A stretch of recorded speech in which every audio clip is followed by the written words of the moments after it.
মেহেরপুরে ভারতীয় সীমান্তবর্তী গ্রামগুলোতে রহস্যজনকভাবে বাড়ছে মানসিক ভারসাম্যহীন অচেনা ব্যক্তির সংখ্যা। এসব ব্যক্তিদের বেশিরভাগকেই ভারত থেকে বাংলাদেশে ঠেলে দিয়েছে বিএসএফ, যাদের হাতের পলিথিন ব্যাগে থাকে খাবার আর পানির বোতল, গায়ে ছেঁড়া ও ময়লা জামা কাপড়।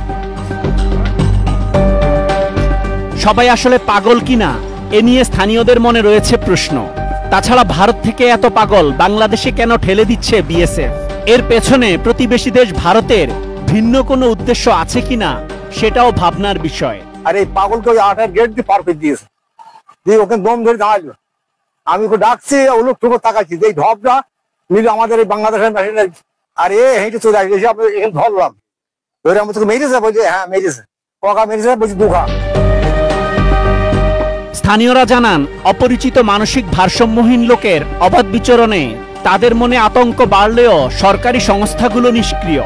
সেলফিতে পাশাপে ধরে আর মহিলা তো পাশাপে ধরে, গেট দিয়ে ছেড়ে দিয়েছি। এবার আমাদের এখানে যে লোকে বলে যে ওরা অস্বীকার করে যে না আমরা পার করি। এবার আমরা দিব্যি দেখতে পাই যে ঠেলি দিই, এরকম আজ বেরোতে ভয় করে সেলফি দিই।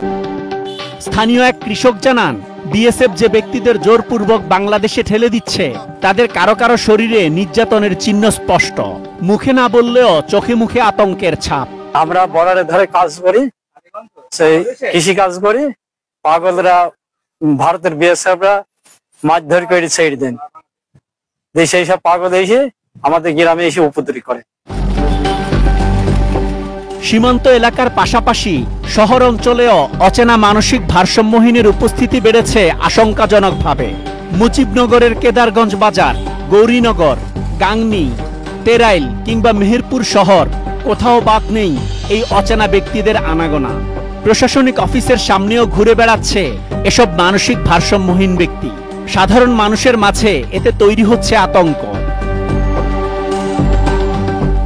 তবে বিজিবি জানায়, সীমান্তে কোনো মানসিক ভারসাম্যহীন লোক পেলে বিএসএফ এর সাথে আলোচনার মাধ্যমে প্রয়োজনীয় ব্যবস্থা নেয় তারা।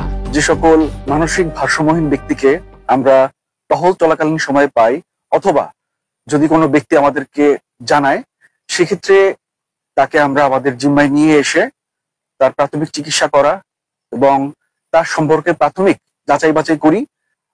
সবসময় আমরা বিএসএফ এর সাথে আলোচনা করি এবং তারা এই ধরনের এই ক্ষেত্রে আমাদেরকে সবসময় সহযোগিতার আশ্বাস প্রদান করেছে।